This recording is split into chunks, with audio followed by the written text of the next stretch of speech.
Mick Foley es uno de los íconos más grandes en la historia del wrestling profesional, sacrificando su salud a niveles que ningún otro wrestler se ha atrevido en el mainstream para el entretenimiento de los fanáticos. Sin embargo, todo ese éxito significó para la persona arriesgar su salud con tal de alcanzar un éxito que veía imposible debido a sus circunstancias, generando un sentimiento tan oscuro dentro de su ser que lo canalizó con tal de obtener los medios para llegar a lo más alto del negocio, resultando en una constante autodestrucción que era proporcional al éxito que obtenía en el momento, destruyendo su mente y su cuerpo con tal de convertirse en una leyenda, aceptando la violencia y el dolor como aliados y sus múltiples personalidades como refugios, dejando la pregunta al espectador si todo valió la pena, si la autodestrucción de Mick Foley había sido algo que valiera la pena. ¿De verdad valió el éxito que obtuvo?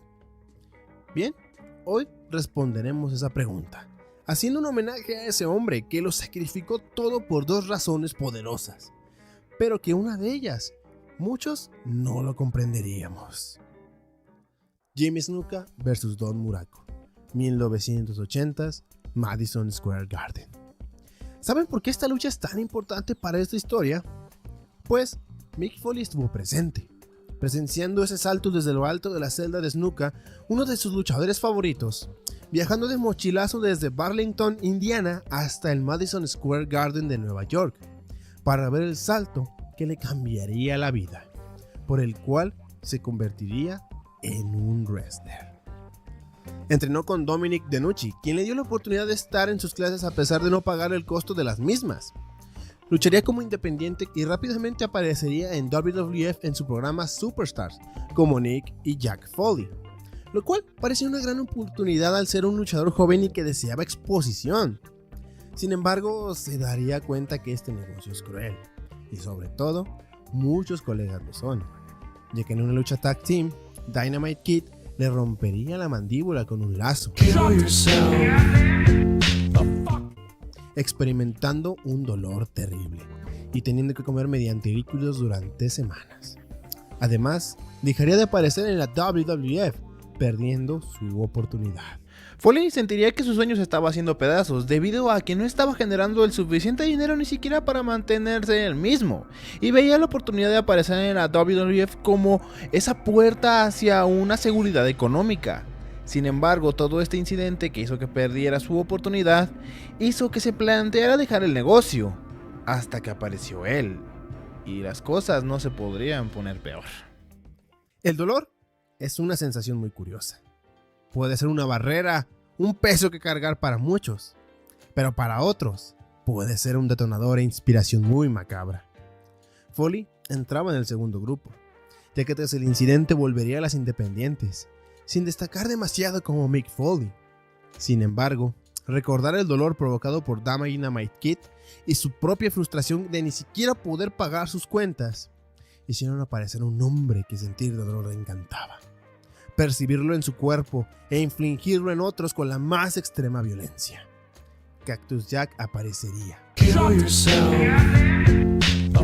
en empresas como WCCW y UWF, ganando fama, pero aún faltaba algo.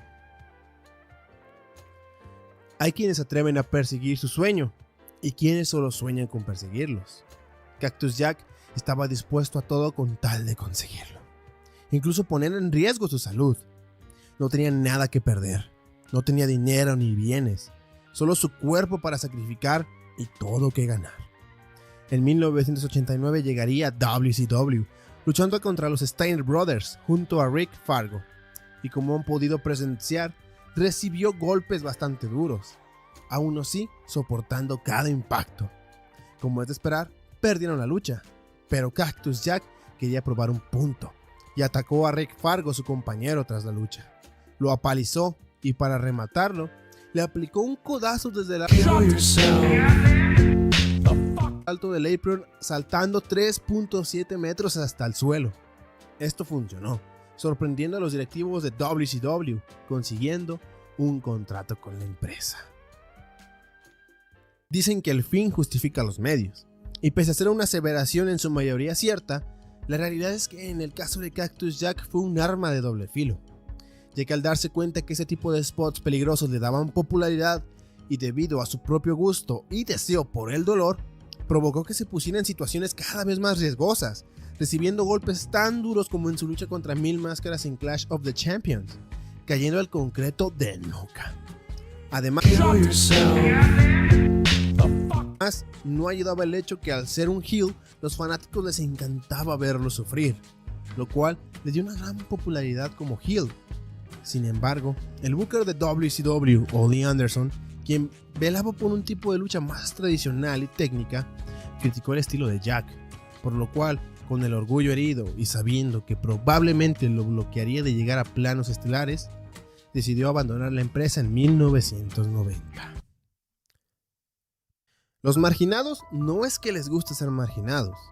Al final son solo personas que no son aceptados en una sociedad llena de reglas inventadas por ellos mismos, y que si no encajas en su molde, te aborrecen y te apartan.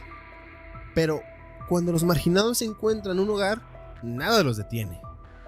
Cactus sabía que de momento no tenía un lugar en empresas mainstream. Sin embargo, debido a que se gana una reputación como tipo duro, sería invitado a All Japan Pro Wrestling, una de las empresas más importantes de Japón, luchando en su torneo más importante, el Champion Carnival. Y se anotaría 0 puntos, porque no ganó ni una sola de las luchas en las que participó. Sin embargo, esto se debió a que All Japan, si bien sí buscaba a luchadores duros,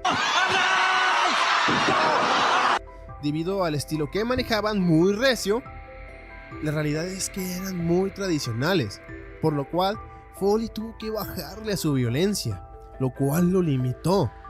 Aunque bueno, no le sirvió de nada, ya que en una lucha tag team le rompió el brazo a Johnny Ace, debido a que toda esa violencia contenida en el torneo se escapó y Cactus Jack se descontroló. Sin embargo, Johnny Ace era el luchador favorito de la presidenta de All Japan, Motoko Baba, y el estilo que demostró en esta lucha era uno que disgustaba al otro presidente de All Japan Pro Wrestling, Giant Baba, por lo cual no volvería a ser invitado a la empresa de nuevo. Parecía que la violencia de Cactus Jack no podría encontrar un hogar, y el miedo a que se supiera el incidente con Johnny Ace en Japón y que esto provocara que no lo contratara un solo promotor, dañó aún más la salud mental de Cactus Jack, yendo a lugares mucho más oscuros, con deseos cada vez más sanguinarios, lo cual cayó de perlas, ya que el promotor de la Third State Wrestling Association la precursora de una empresa poco conocida.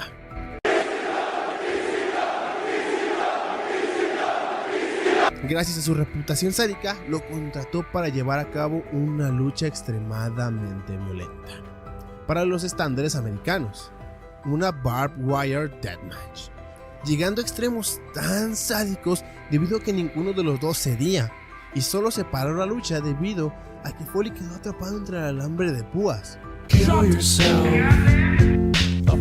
Sí, perdió la lucha, pero sus deseos sádicos habían encontrado un hogar, lo cual era peligroso, pero ¿para quién? Cactus Jack destacaría debido a ese estilo violento y a su carisma desarrollado, debido a la amplificación de sus deseos violentos, ganándose un nombre respetable en las independientes, sorprendiendo más que nada su resistencia, ya que en una ocasión luchó contra Eddie Gilbert en 3 ocasiones en una sola noche, en el evento Summer Sizzler de TWA. Llevaron el sadismo y masoquismo al extremo, al luchar una Falls Count Anywhere match, un Stretcher match y finalmente un Steel Cage match, dando un gran espectáculo, lo cual llamó la atención de WCW nuevamente, contratando a Cactus Jack, solo que esta vez no sabían lo que estaban desatando en su compañía los directivos de WCW. Cactus Jack es una personalidad que se supondría le daría seguridad y le ayudaría a cumplir sus objetivos a Mick Foley. Sin embargo, debido a haber nacido a partir de sentimientos bastante negativos y odio hacia sí mismo que tenía Foley, hizo que el deseo de sangre de este personaje se volviera aún más incontrolable. Debido a esto, tenía sed de sangre ajena y de la propia, por lo cual, si bien llegar a WCW en esta segunda oportunidad donde se le veía como alguien pues más importante, hizo que el deseo de éxito de Foley fuera él que dominara, realmente poco a poco se iría perdiendo en la locura de Cactus Jack. Cactus Jack sabía que si quería mantenerse en la compañía por más tiempo y llegar a lo más alto, tenía que controlar su sadismo y manejarlo al nivel de una compañía tradicional como WCW, por lo cual debía de enfocarlo de otra manera, respetando el molde sano de la sociedad, evolucionando la personalidad de Cactus Jack, pasando de ser un sádico pero callado y enigmático a un completo demente carismático que disfrutaba de ahorcar a sus enemigos, riéndose mientras gritaba su frase, "Bang Bang". Y si bien perdió la lucha, el mensaje estaba enviado a todo el vestuario. Cactus Jack vino a jugar con todos. Bang Bang. En este segundo run en WCW sería visto como alguien importante, como un main eventer. Cactus Jack cumplía su sueño, era considerado importante e incluso popular. Su sadismo y violencia habían encontrado un equilibrio, lo cual le permitió luchar por el título de WCW contra Ron Simmons. Todo parecía indicar que finalmente Cactus Jack podría desaparecer y Mick Foley volver. Sin embargo,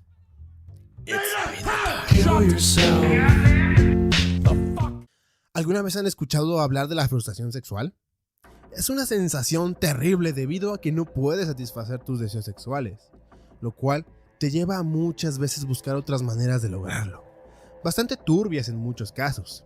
Cactus Jack sufría de algo parecido, ya que nació de la necesidad de canalizar esa frustración y dolor debido al incidente con Dynamite Kid, ya que no sentía que avanzara con su carrera, naciendo de esta manera su necesidad por la violencia.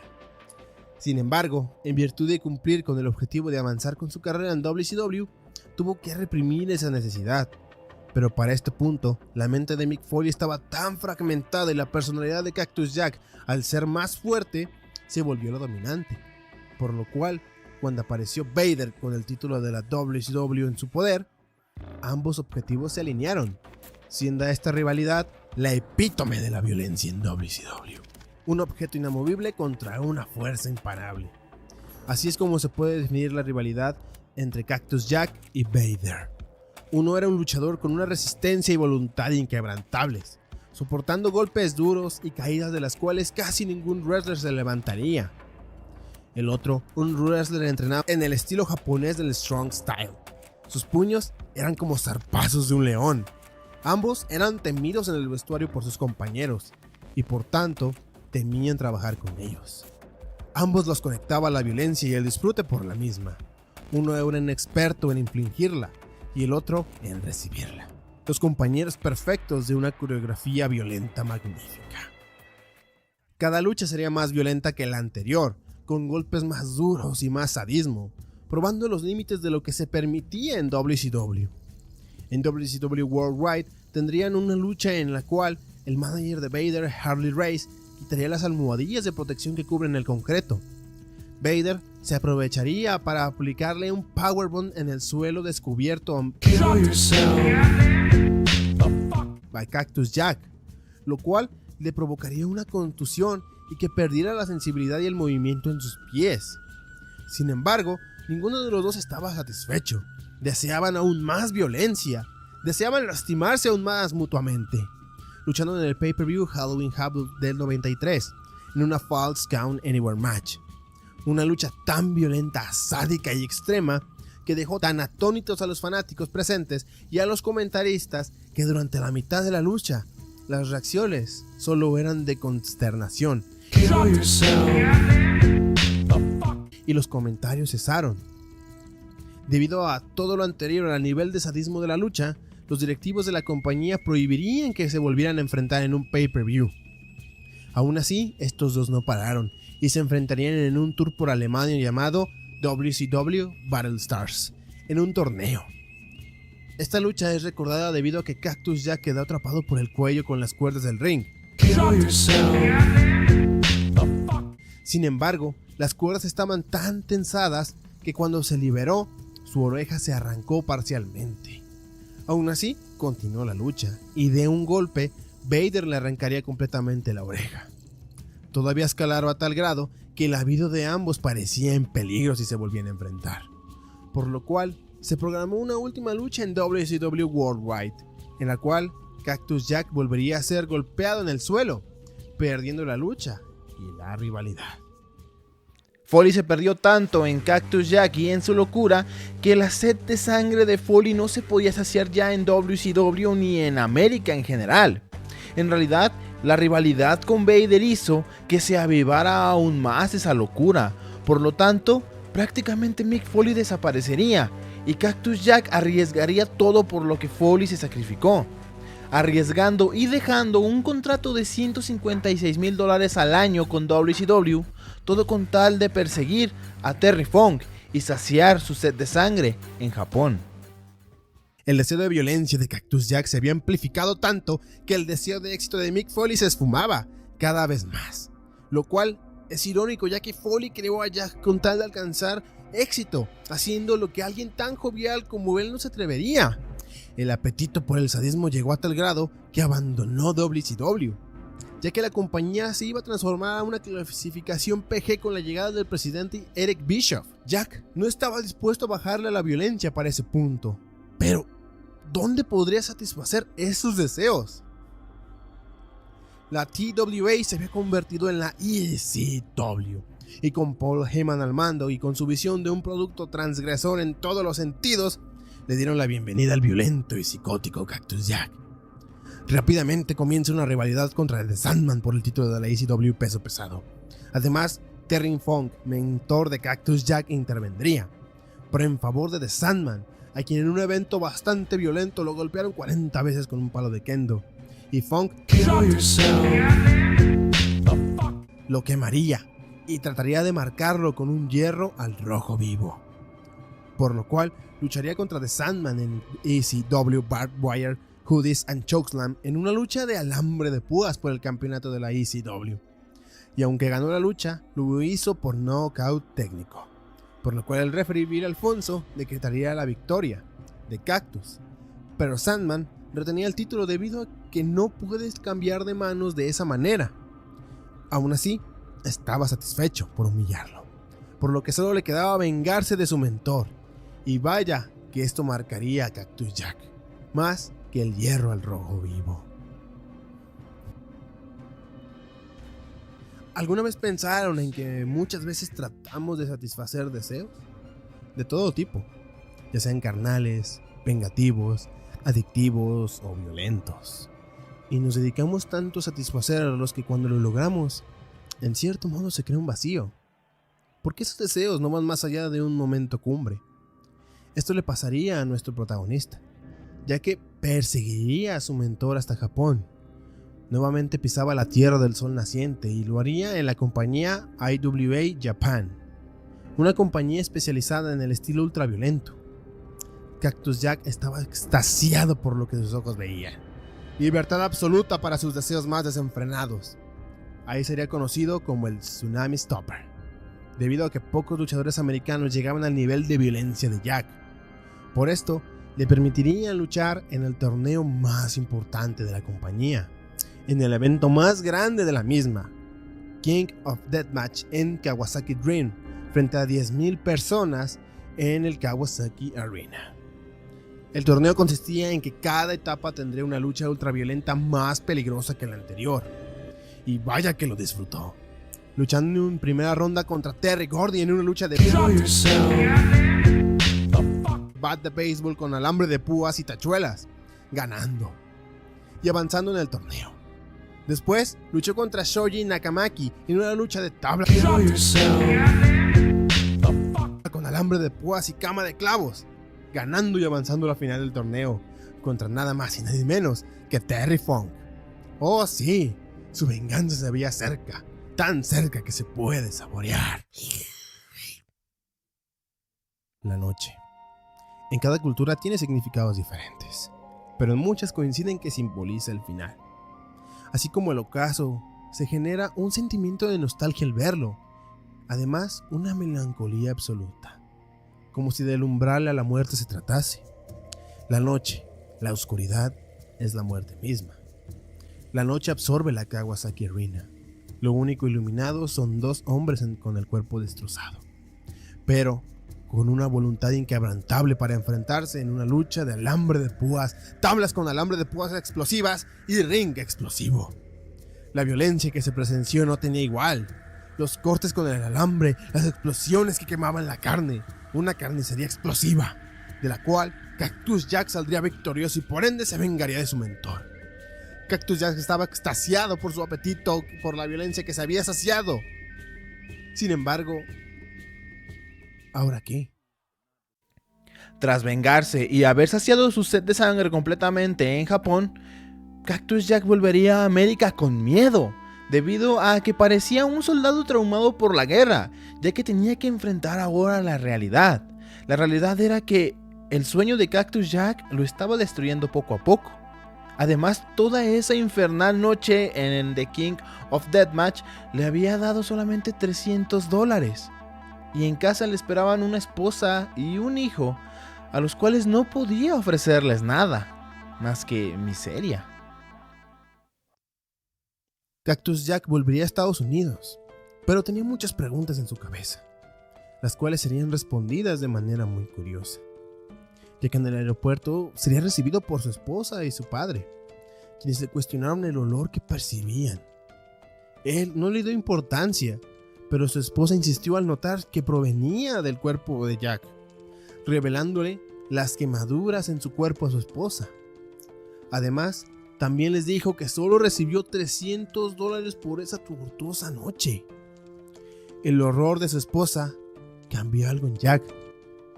Toda una noche de éxtasis no se comparaba a ver a su esposa con un miedo de muerte de perderlo. Cactus Jack se daría cuenta que su búsqueda de violencia solo le dejó un vacío, una esposa horrorizada y 300 míseros dólares. Regresó a ECW y su percepción de la compañía había cambiado por completo. Notó cómo los fanáticos que siempre le habían parecido los más apasionados cada vez más exigían a sus compañeros y a él. No perdonaban errores, no perdonaban que no se dañaran con tal de entretenerlos. El incidente que marcó la caída en la relación entre Cactus Jack y los fans de ECW fue en la lucha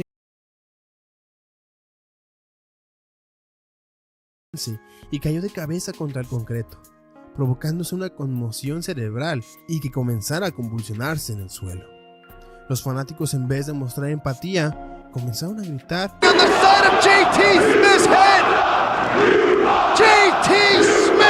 Esto provocó en Cactus un odio a los fanáticos, y para castigarlos comenzó a utilizar un estilo más técnico para luchar, uno pausado y más seguro, negándose a usar armas o ser extremo. Además de realizar promos increíbles contra la promoción, los fanáticos y ser un luchador extremo. Por eso los fanáticos odiaron a Cactus Jack. Aunado a lo anterior, había firmado un contrato con la WWF, por lo cual lo odiaron a tal grado que Cactus Jack temería por su vida muchas veces. Ese odio se manifestó incluso en una lucha contra Shane Douglas, amplificándose, quien lo esposó y le propinó 10 sillazos en la cabeza. Aunque algo curioso es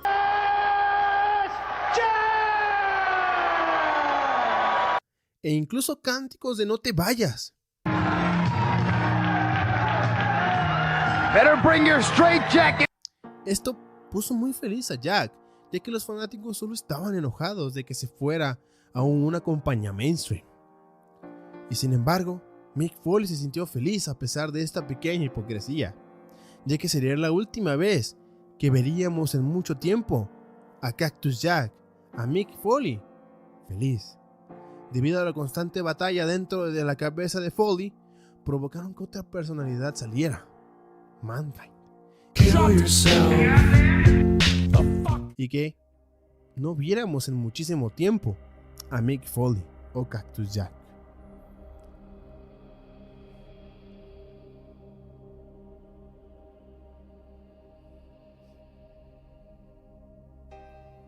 La mente de Foley, tras haberse dado cuenta que su sueño se había distorsionado a tal grado que ni siquiera podía mantener a su esposa e hijo, hizo que se quebrara completamente cuando llegó a la WWF, apareciendo Mankind, un personaje o una personalidad que lo hizo olvidarse de sus problemas en la vida real fuera del ring. Sin embargo, Mankind, si bien parecía el punto más bajo en la psique de Mick Foley, en realidad sería su esperanza y salvación.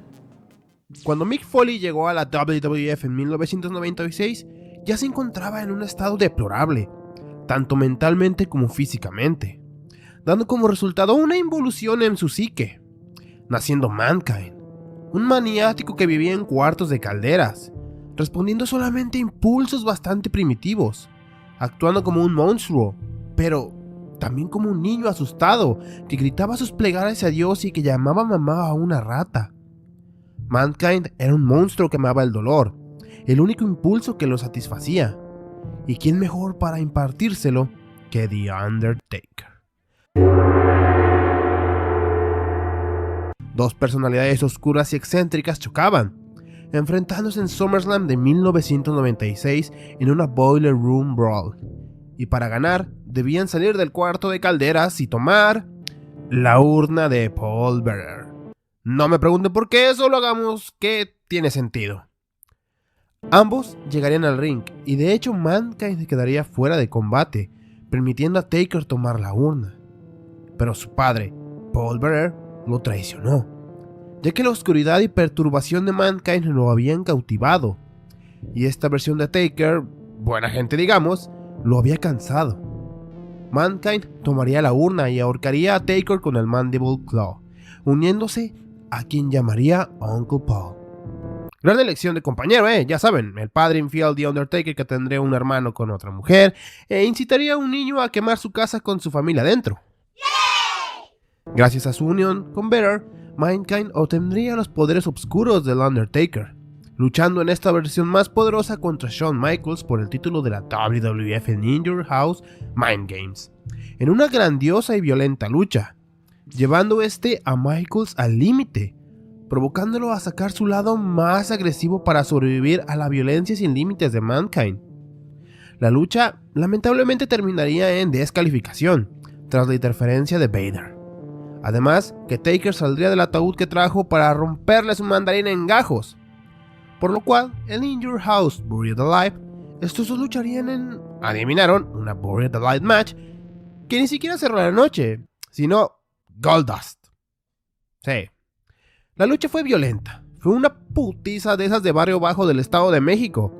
Mankind y Taker recibieron golpes duros, sin embargo, a pesar de contar con los poderes del enterrador, era evidente que no podía controlarlos, permitiendo a Taker dominarlo y lanzarlo al hoyo en la rampa para cubrirlo con arena, ganando la lucha.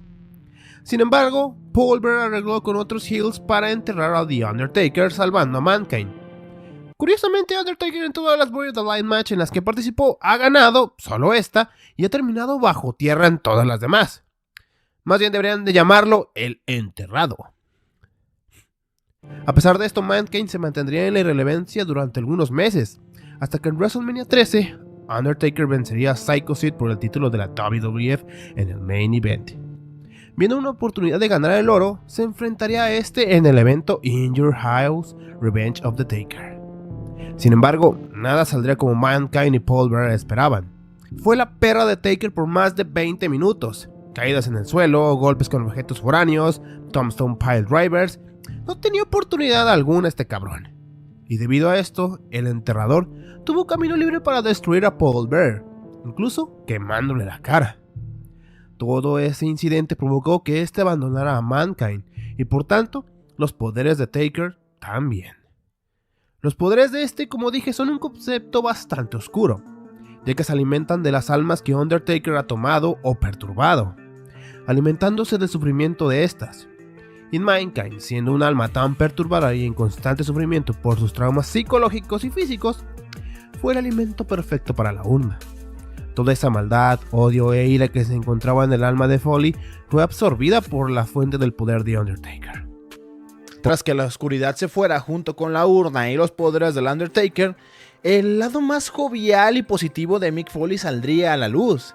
En realidad, esto hizo que las personalidades de cambiaran bastante, ya que hizo que dejaran de ser tan obscuras y sangrientas a ser un poquito más cómicas y pues sí, joviales, al igual que pues la personalidad original. De hecho, estas personalidades saldrían cada tanto debido a que la mente de Foley estaba bastante inestable. Sin embargo, eran bastante manipulables, así que realmente por ahora Foley estaba muy lejos de estar sano mentalmente. Por lo cual, esa parte maniática de Mankind se fue y solo dejó al niño, inocente y confundido. Pero aún así, violento el hijo de la gran puta. La crisis de identidad que le provocó este incidente fue tal que no solo afectó la personalidad de Mankind, sino que permitió que sus otras personalidades se manifestaran y lucharan por tomar el control. Esto lo podemos notar en las series de entrevistas que Jim Ross le realizó, donde por un momento logramos deslumbrar a Mick Foley como tal, hablando de los sacrificios que ha hecho para llegar hasta aquí, todo el dolor que se ha causado a sus seres queridos, y como siempre, los fans piden más y más siempre. Sin embargo, poco a poco Mankind volvería y terminaría atacando a Jim Ross con un Mandible Claw. Sin embargo, a pesar de esto, la gente dejaría de verlo como un monstruo y más como un mártir de su propio sueño. Mankind estaría perdido un tiempo. Incluso se ofreció a ser el compañero de Steve Austin en reemplazo de Shawn Michaels, que se encontraba lesionado, para defender sus títulos en pareja ante la Hart Foundation, a lo cual Steve, en pocas palabras, lo mandaría a la mierda por ser un rarito. Esto hizo que durante la lucha de Austin apareciera la tercera personalidad, Dudlop, un hippie bastante cool, que predicaba el amor y que seguro apestaba a mota de hace 3 días, ayudando a Austin a retener los títulos y ser reconocido como campeón. Pero deberían de renunciar a estos debido a que Austin sufrió una pequeña lesión insignificante en SummerSlam. Sí. Aún así, comenzaría una rivalidad en paralelo con Hunter Hearst Helmsley, como Mankind, la cual se tornaría bastante violenta, siendo incapaz de vencerlo como el monstruo, por lo cual, en un episodio de Raw, lucharían en una Street Fight, pero sabiendo que no podía vencerlo, todas las personalidades de Foley por primera vez se pondrían de acuerdo, y apareciendo así, Dudlop y Mankind en el Titantron, presentarían el hijo de perra más violento del wrestling, Cactus Jack, propinándole, como diríamos en los Méxicos, una verguiza total ultraviolenta al güerito puto ese de Hunter Hearst Helmsley. Además, debido a estar en paz los tres alter egos, aparecerían los tres en el Royal Rumble de 1998. Primero Cactus Jack, luego Dudlop y finalmente Mankind. Sin embargo, no ganarían, pero ¿cómo se divirtieron? Aunque bueno, no es que estuvieran tan en paz, pero debido al delicado estado mental del original Mick Foley, pues cada uno tomaba el control cuando podía, lo cual agravó aún más la psique del original y de las personalidades como tal, excepto de Cactus Jack, ese hijo de perra ya estaba bien malito desde el principio. Esta fragilidad resultó en que el diablo mismo, Vince McMahon, manipulara a Foley y lo convirtiera en su sirviente, utilizando a Dudlop, quien era bastante idiota por la droga porro, para destruir a Stone Cold Steve Austin, quien estaba destruyendo el amor en la WWF según él. Maldito hippie apestoso. Aún así, con todas las ventajas posibles como Vince McMahon como referee y los lamehuevos de Briscoe y Patterson interfiriendo, perdería su lucha en Over the Edge de 1998. Por lo cual Vince despediría a Dudlop. Aún así, Vince traía de vuelta a Mankind, aunque este regresó bastante cambiado, ya que era una combinación de todas las personalidades que había manifestado, incluyendo la del jovial y tímido Mick Foley. Además que dejaría atrás su traje de cuero marrón para vestir una camisa de vestir blanca, una corbata, pantalones de gabardina negros y unos tenis blancos. Esto con tal de impresionar a McMahon, a quien percibía como una figura paterna, siéndolo fiel a pesar de ser un malvado jefe hijo de perra. Mankind pasó de ser un maníaco a un niño hombre, lo cual se manifestó al traer el arma más poderosa de toda la historia del pro wrestling, Mr. Soko a la verga. Pero seguía siendo un hijo de perra bastante violento, la verdad. Sí, seguía estando tan malito como Cactus Jack. Y deseaba terminar su rivalidad con The Undertaker. Quería venganza por lo que le hizo en Revenge of the Taker, y lo harían en una lucha más violenta y sádica aún. Una Hell in a Cell match en King of the Ring de 1998. Esta lucha marcaría un cambio en la carrera y vida de Mankind, además de ser el inicio de su sanamiento mental. Esta lucha significó el ascenso de Mick Foley. Foley sufriría una catarsis completa durante su combate en Hell in a Cell contra The Undertaker. De hecho, ya sabemos que Mankind fue una involución de la psique de Mick Foley, pasando a ser prácticamente un niño, por lo cual hizo que le permitiera poco a poco desarrollarse, y mientras más se desarrollaba y maduraba, por decirlo de una manera, Mick Foley recuperaba su humanidad, la humanidad que perdió cuando volvió a aparecer Cactus Jack, la humanidad que perdió cuando apareció Dude Love, la humanidad que perdió cuando apareció Mankind. Pero al final, todos son él. Mankind, tan solo entrar a la arena, subiría a lo más alto de la celda con una silla. Deseaba ir por el todo. Taker lo seguiría y subiría, comenzando la lucha en lo más alto, con múltiples sillazos, golpes e intentos de suplex. Todo llevaría al momento más recordado de la lucha. Taker lanzaría a Mankind al vacío. Sin embargo, esa caída de casi 5 metros fue un momento catártico. Mientras se encontraba suspendido en el aire, un recuerdo comenzaba a formarse en su cabeza. Un hombre sobre una celda, elegante y poderoso, y un muchacho que lo observaba maravillado y decidido a cambiar su vida. Ese salto desde lo alto de la celda, Jimmy Snuka. Él había superado a su ídolo con un salto aún más grande, y por tanto podía convertirse en una estrella aún más grande. Antes de chocar contra la mesa de comentarios, había recuperado un poco de algo que había perdido. El choque contra la mesa y el suelo lo habían dejado tan herido que por primera vez Mankind no se movió tras un golpe. A escena salieron médicos, su amigo Terry Funk y funcionarios de la empresa para sacarlo en camilla, pero haciendo gala de su voluntad, volvió a subir a la celda para continuar. No podía terminar así. Debía vencer a Taker, pero este lo lanzaría contra el techo de la celda, desplomándose y cayendo al ring. Cualquier otro hombre habría renunciado, pero él no era un hombre. Era Mick Foley. Este se para y sigue luchando. Incluso domina a Taker por momentos, sonriendo a pesar del castigo, siendo tan violento como para sacar una bola. Sin embargo, a veces se gana más perdiendo que ganando en el wrestling, y vaya que lo reafirmaría más adelante. Siendo un protegido de McMahon, sería elegido para ganar el título de la WWF en el torneo que se celebraría en Survivor Series de 1998, luchando contra oponentes que no le darían ningún tipo de problema, hasta llegar a The Rock. En la final, lucharían durante un corto periodo de tiempo, con Vince McMahon presente para asegurar la victoria de su elegido. Pero en un giro inesperado que nadie vio venir, en serio, no estoy siendo sarcástico, The Rock le aplicó un sharpshooter a Mankind. Inmediatamente McMahon mandaría a sonar la campana, dándole la victoria y el título a The Rock, eligiendo a su campeón corporativo.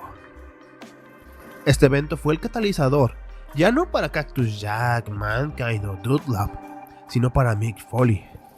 Este evento, al igual que el de King of the Ring, hizo que recuperara algo perdido. En la Hell in a Cell recuperó su humanidad, pero en Survivor Series recuperó su ambición de convertirse en WWF Champion. Recordó que todas las personalidades, todos los golpes, el dolor y los sacrificios los había cometido con tal de cumplir su sueño y de llegar a lo más alto del negocio. Sin embargo, no había dimensionado hasta qué punto podrían afectarle estas decisiones, a tal grado que tomaron tanto control que olvidó por qué lo hizo en primer lugar. Siendo así, Mankind sería la contra de The Corporation, luchando contra The Rock en In Your House Rock Bottom, lucha la cual técnicamente ganó, pero Vince, por un tecnicismo, revirtió el resultado de la lucha, no pudiendo ganar el título de la WWF. Como siempre, Vince actuando como el niño que se lleva su balón cuando iba perdiendo el partido. Mankind no se rendiría en su búsqueda por el título, y pronto daría frutos. El 4 de enero de 1999 es un día que cambiaría el rumbo de la historia del pro wrestling americano. Esa noche se programaría una lucha entre The Rock y Mankind por el título de la WWF en el Main Event de Raw. La lucha, como era usual en la era Attitude, estuvo llena de interferencias, entrando primeramente The Corporation para evitar que Mankind gane el título, y después entrarían The X para apoyar a Mankind. El caos estaba a tope, y con tanto Mankind y The Rock en el suelo, no se veía un claro ganador. Hasta que Stone Cold Steve Austin entraría y con una silla golpearía en la cabeza a The Rock y ayudaría a Mankind a cubrirlo para finalmente cumplir su sueño y convertirse en WWF Champion. Pero, ¿por qué es tan importante este momento? Bueno, en ese año las Monday Night Wars estaban en su auge. WCW le había dado en su madre en los ratings a la WWF durante 83 semanas consecutivas. Y es fácil recordarlo porque Eric Bischoff nos lo recuerda cada que puede, e incluso así se llama su podcast. Te odio. Y para lograr esto, Eric Bischoff aprovechaba que Raw no se transmitía en vivo y que se grababa con días de anticipación, por lo que muchas veces mandaba a spoilear los resultados de Raw para asegurarse que la gente se quedara en Nitro. Sin embargo, al Mick Foley ser un luchador interpromocionalmente amado, le saldría el tiro por la culata, ya que cuando se anunció que en Raw ganaría el título de la WWF, esto provocó que 600,000 televidentes cambiaran el canal para ver ganar a su ídolo el título de la WWF. Esto fue más allá de solo ser el más grande en WWF, sino que por una noche Mick Foley fue el wrestler más grande en todo el wrestling. Esto fue incluso más allá de cualquier sueño que pudo tener. Ser un hombre que no se creía capaz de cumplir su sueño por sus condiciones terminó siendo un hombre que destruía las fronteras entre compañías para unirse y presenciar y celebrar la noche más grande en la carrera de Mick Foley. La noche en que ganó las Monday Night Wars para WWF. La noche que se convirtió en una leyenda. La noche que todo el dolor físico y psicológico habían desaparecido y solo quedaba felicidad. Y chingas a tu madre, Ric Flair. Lo cierto es que este momento no duraría mucho y coincidiría con el ocaso de su carrera, ya que verán, para este momento Foley ya contaba con 41 años, que a diferencia de otros deportes es una edad relativamente joven. Sin embargo, todo el castigo al que había sometido su cuerpo le comenzaba a cobrar factura, y se notaría en su lucha contra The Rock en Royal Rumble de 1999. La lucha sería una I Quit o lucha de yo me rindo, en la cual se vivirían momentos especialmente violentos, con The Rock dominando a Mankind, algo que no había sucedido en otras luchas. The Rock lanzaría a Mankind contra unas bocinas, las cuales explotarían causándole un extremo daño, además de esposarlo y propinarle 10 silletazos a la cabeza.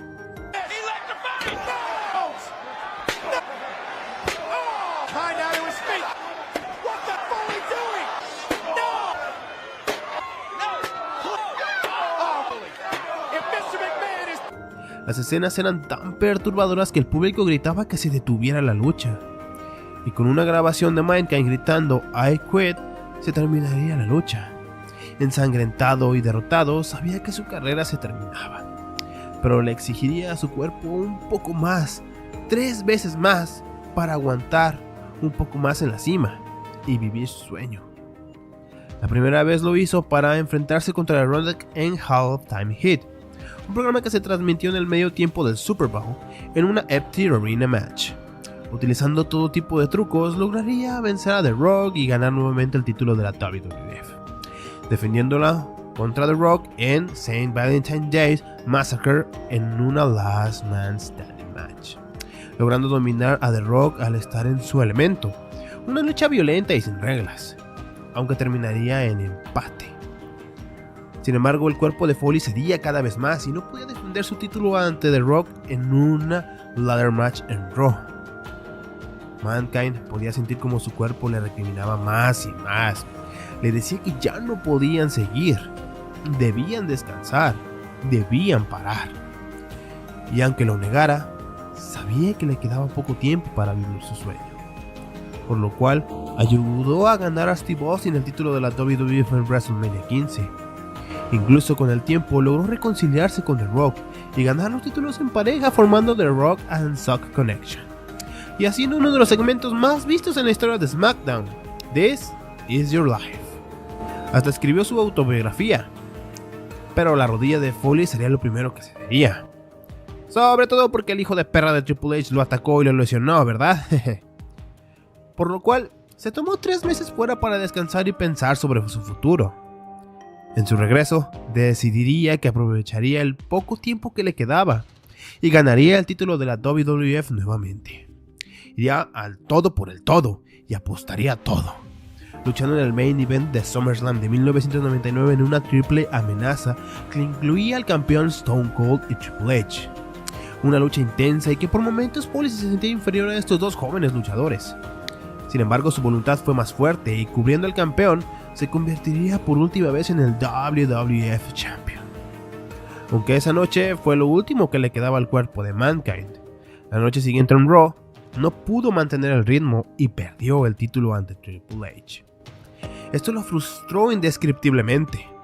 Su cuerpo, que había soportado castigos inhumanos y se había levantado de golpes que ningún otro habría podido, lo había decepcionado.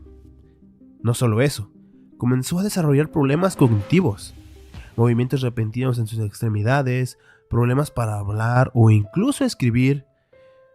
Esto coincidiría con el reinado de la McMahon-Helmsley faction, y por el odio que le tenían, lo colocaron en una lucha contra The Rock en el cual el que perdiera se iría de la compañía definitivamente. De por sí luchar contra un atleta como The Rock en tu 100% es duro. En el estado deplorable en que se encontraba Foley era 100 veces peor. Era imposible que ganara y con todo el dolor del mundo, The Rock venció a Foley. Y por tanto, Mick se iba de la compañía, humillado, sin poder dar batalla, sin ser el hijo de perra más peligroso del wrestling. Se despediría de sus compañeros luchadores en el vestuario, dándoles palabras de aliento ante el reino de terror que se vivía. Mick Foley decía adiós a su sueño de la peor manera posible. Sin embargo, en enero del 2000, The Rock, como vocero del vestuario completo de WWF, saldrían al ring y junto al público que clamaba por Mick Foley, dejaron sus intenciones en claro. Llamaron a la pareja McMahon-Helmsley y dijeron que si no se restituía a Mick Foley a la WWF, todos abandonarían la compañía y buscarían otro lugar para trabajar. Se quedarían sin show y sin personas a quien gobernar. Estos, ante la presión de los fanáticos y de los luchadores, cedieron y restituyeron a Foley. Si el incidente del 4 de enero fue mágico para Foley, este lo fue aún más, ya que para ese punto él ya era más que una superestrella de la WWF. Era una completa leyenda del negocio. Ya había sobrepasado las barreras de ser un heel o un face. Era una figura tan respetada y querida, no solo por los fanáticos, sino por sus compañeros wrestlers que estaban dispuestos a arriesgar sus trabajos y sus vidas con tal de devolver el trabajo a un solo hombre. Pocos hombres pueden unir un vestuario como lo hizo Mick Foley. Pocos hombres pueden unir el mundo del wrestling al completo como él lo hizo. Esto hizo que su voluntad volviera a su cuerpo, que ese ímpetu que lo hizo atravesar una vida llena de heridas volviera y le pediría a su cuerpo que una vez más aguantara. Foley, con su espíritu renovado y reavivado y con unas ganas nuevas de tener éxito, y dándose cuenta que todas esas personalidades que se había inventado no eran diferentes a él, solamente eran partes de él que estaban bastante exageradas, pero todas eran Mick Foley, y él era capaz de tener éxito. Él fue capaz de tener éxito, porque esas personalidades no hubieran existido si él no hubiera decidido darles paso, por lo cual Mick Foley se dio cuenta que él era capaz de enfrentarse a Triple H y que incluso era capaz de vencerlo porque ya lo había hecho. Mick Foley se podría convertir en campeón de WWF nuevamente. Por eso le pidió a su cuerpo que aguantara un poco más. En el SmackDown siguiente, Foley aparecería como Mankind ante Triple H y Stephanie McMahon, clamando que realmente él no estaba preparado para vencer a Triple H en Royal Rumble, en una Street Fight. Sin embargo, había un hombre que sí lo estaba. Mick se retiraría las ropas de Mankind y dejaría salir por última vez al hijo de perra más peligroso en el wrestling y Sports Entertainment. Cactus Jack aparecería y la cara de Triple H lo decía todo. Le vinieron recuerdos de Vietnam al perro, de esa lucha que tuvo en Raw ante Jack. Atacaría a Hunter y la lucha se daría. una de las mejores luchas en la historia del Royal Rumble. Una street fight violenta, sádica e inmisericordia, donde se utilizaron todo tipo de armas para lastimarse. No solo se trataba de ganar el título de la WWF, sino que se trataba de venganza.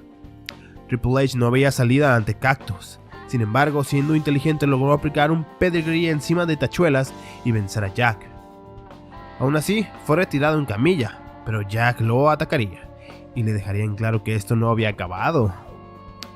Sin embargo, Triple H en realidad no tenía obligación de volverlo a enfrentar por el título, por lo que tenía que convencerlo de alguna manera de aceptar, por lo que apostó lo único de valor que le quedaba, su carrera. Retaría a Triple H a una Hell in a Cell match, la lucha que lo marcó físicamente, psicológicamente y que lo lanzó al estrellato total. Iría a todo por el todo, apostando su carrera.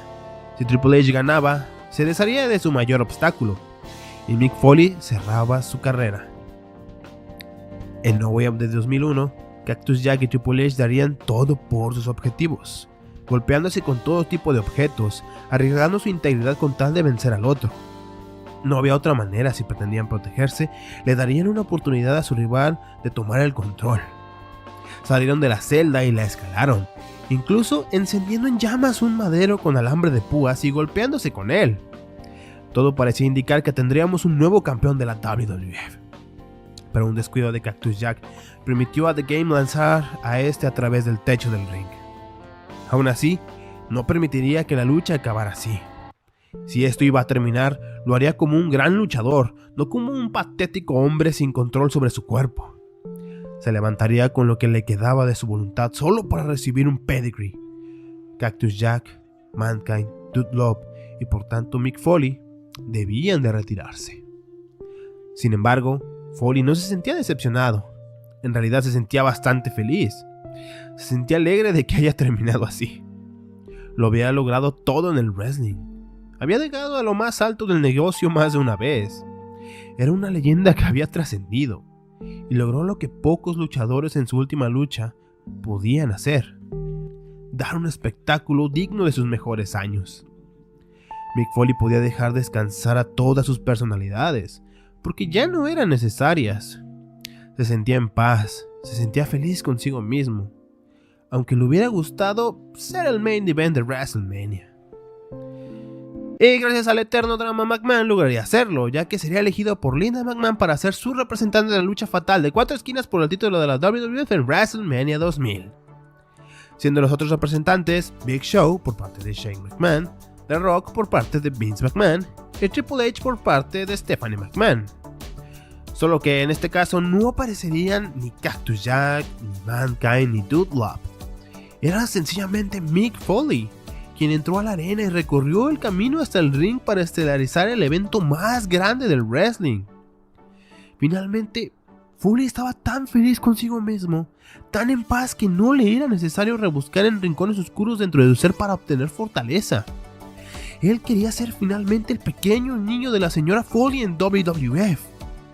Y sí, sería el segundo eliminado de esta lucha, pero no importaba. Solo importaba el hecho de que Mick Foley estaba en paz. Pero, ¿qué pasó con esa tercera vez que le exigió a su cuerpo que aguantara un poco más? Bueno, para eso debemos adelantarnos 3 años.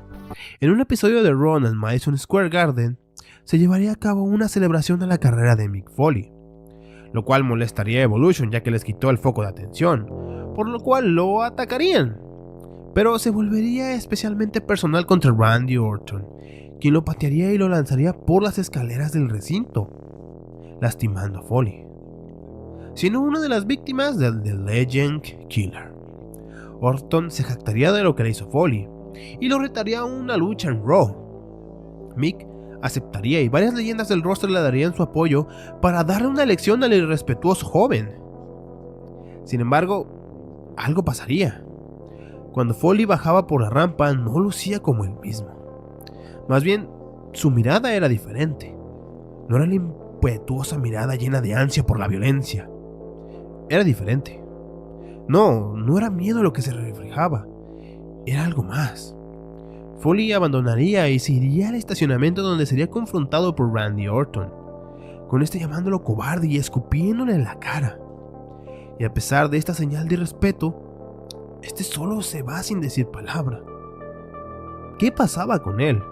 Foley había perdido toda su fuerza para pelear, todo su espíritu de lucha, debido a que este lo había sacado de sentimientos negativos que estaban originados hacia él mismo.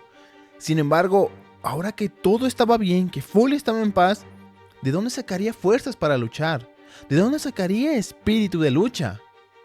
Pues bueno, al final, Mick Foley se sacrificó tanto por aquello que amaba, que no dejaría que alguien lo irrespetara y le escupiera a todo ese legado. Randy sencillamente presumiría que la leyenda violenta haya tenido miedo de enfrentarse a él, por lo que se autodenominaría la nueva leyenda violenta. Esto detonaría algo en Mick, algo que lo haría aparecer en Royal Rumble de 2004 y que eliminara a Randy y a él mismo, para poder seguir atacándolo. ¿Qué estaba pasando? El 26 de enero de 2004, Mick Foley daría respuestas y revelaciones bastante duras.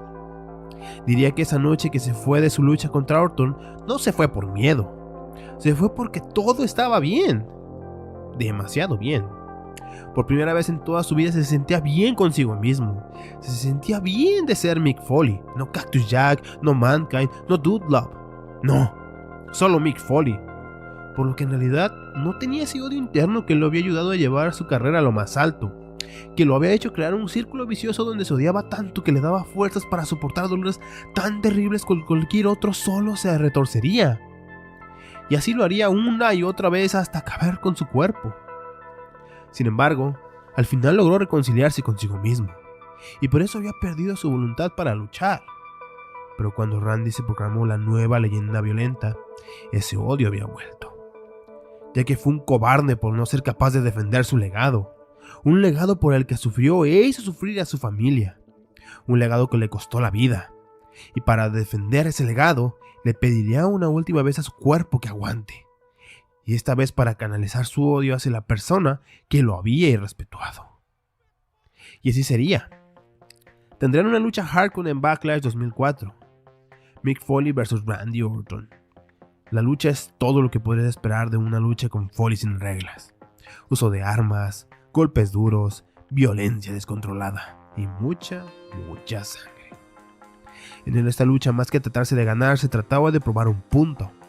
¿Quién era la verdadera leyenda violenta? Randy Orton fue llevado al límite, incluso cayendo en tachuelas o ser lanzado desde el escenario. Y si bien Foley no ganó, no le quedaron ganas de volver a respetarlo. Sí, Mick Foley se sacó la chota y se la metió en todo el orto a Randy Orton. Y bueno, a todo esto, ¿realmente valió la pena todo lo vivido, sufrido y conseguido por Mick Foley? Bueno, él puede responder eso con solo un video. El año pasado, WWE subió a su canal de YouTube un video donde Mick Foley y The Undertaker revisitaban su lucha en King of the Ring de 1998. El video es realmente emotivo, ya que te podrías esperar que en algún momento al menos Foley diga que se arrepiente de los peligrosos spots de esa lucha. Pero todo lo contrario. En realidad solo menciona maneras en las cuales pudieron haber mejorado la lucha. Foley, de verdad que eres un puto loco. Y es muy bonito ver cómo ambos ven con mucha nostalgia ese momento de sus carreras, ya que no se arrepienten. Lo ven felices y orgullosos, dando a entender que todo valió la pena. Que todo el dolor, todos los kilómetros recorridos, cada lesión, todas las horas sin dormir, valieron la pena. Mick Foley es una leyenda como pocas, ya que nos deja una lección importante. Un poco desoladora, sí, pero aún más inspiradora. Vivir tus sueños no significa que no vas a sufrir. En realidad probablemente sufras más que personas que nunca los persiguen. Pero si puedes mirar atrás y sentirte feliz y orgulloso de lo que ves, todo ha valido la pena. Porque la historia de Mick Foley es inspiradora tanto dentro como fuera del ring. Aquí resumí mucho de su historia, pero podría contarles cómo Dude Love fue el primer alter ego que creó para ser el chico seguro de sí mismo y cool. Y cómo quería usarlo como su nombre de luchador, pero terminó usando el nombre de Cactus Jack, un apodo de su padre, en su lugar, alguien a quien admiraba mucho. Podría hablar horas de Mick Foley, el pequeño niño de la señora Foley, pero mejor cómprense su autobiografía. Créanme, es un libro que cambia vidas. Porque este año ha sido uno muy duro para mí. Uno en el cual he tenido que elegir si seguir siendo abogado o perseguir mis sueños de vivir subiendo videos en internet. Y el camino no ha sido fácil, y en realidad sigo lejos de poder cumplir ese sueño. Ha sido sufrir colapsos mentales, ataques de pánico, aprender a llorar y aprender a sentir emociones que siempre ignoré. Pero hacer estos videos y conocer la historia de Mick Foley y el apoyo de mi novia y de mi familia me ha ayudado mucho a darme cuenta que conseguir los sueños no es fácil, pero no es imposible. A veces se necesita conocerte a ti mismo, aceptarte y trabajar más que nadie, y así lo lograrás. Así que solo me queda decirles: have a nice day. Y bueno, gente, este fue el video de esta semana. Espero que les haya gustado bastante. Y quiero tomarme un momento para decirles que sí, es un poco de trampa, porque este video es una recopilación de 2 videos anteriores. Sin embargo, siento que nunca quedé conforme con esos videos, debido a que yo les pregunté en una encuesta a los suscriptores de ese momento cómo querían que fuera el video, si querían que fuera un solo video o fueran videos separados, y pues al final terminaron siendo 2 videos diferentes. Sin embargo, creo que para mí el video de Mick Foley siempre fue solo uno, siempre fue solo un video el cual contaba toda la historia de Mick Foley, y que no había manera de que él no tuviera ese gran video y fuera el video más largo de mi canal, al menos con ese tipo de producción que ahora les meto. Entonces, sí, Mick Foley es un héroe muy cabrón para mí, es mi héroe en realidad. Y estoy releyendo su autobiografía de Have a Nice Day y me di cuenta que en realidad sí, yo nunca iba a estar pues satisfecho con cómo quedaron los videos si no les daba la experiencia completa de cómo debía de verse ese video. Porque no son 2 videos, es un solo video que partí en 2 para comodidad de ustedes, pero al final quiero darme la oportunidad de tener este capricho de hacer que el video sea uno solo. Y realmente no les estoy dando nada más los 2 videos juntos y ya y pegados, no. Hay muchas partes que rehice, muchas partes las volví a hacer porque no me convencían o porque estaban con copyright antes, y ahora más o menos ya sé cómo brincármelo al hijo de su puta madre copyright. Pero ese es el asunto. No quise darles nada más una recopilación, quise agregarle más contenido. De hecho son como 10 minutos de contenido más. También quise rehacer partes, quise traerlas con mejor calidad. Otras las dejé exactamente como estaban porque me gustaban y porque siento que es el modo en el que debía de ser el video. Entonces espero que les haya gustado bastante. Si de verdad les gustó, pues por favor denle un chop al botón de like, denle un slam al botón de compartir para que este video le llegue a muchísimas más personas y pues este canal crezca. También quiero agradecerles porque el video de Shawn Michaels ya lleva 15,000 vistas. El otro de Shawn Michaels pues prácticamente ya lleva las 7,500. El video de Cody Rhodes superó las 1000 reproducciones. La verdad estoy muy contento, creo que lleva 2700. Entonces de verdad les quiero agradecer por el crecimiento del canal, porque está creciendo bastante y espero que siga así. Y yo me voy a esforzar en darles el mejor contenido. Así que nos vemos en los siguientes videos. Yo soy el hombre que cree que el progreso es real, Ian el Prieto. Y pues nos vemos, banda. Y tomen agua, perros.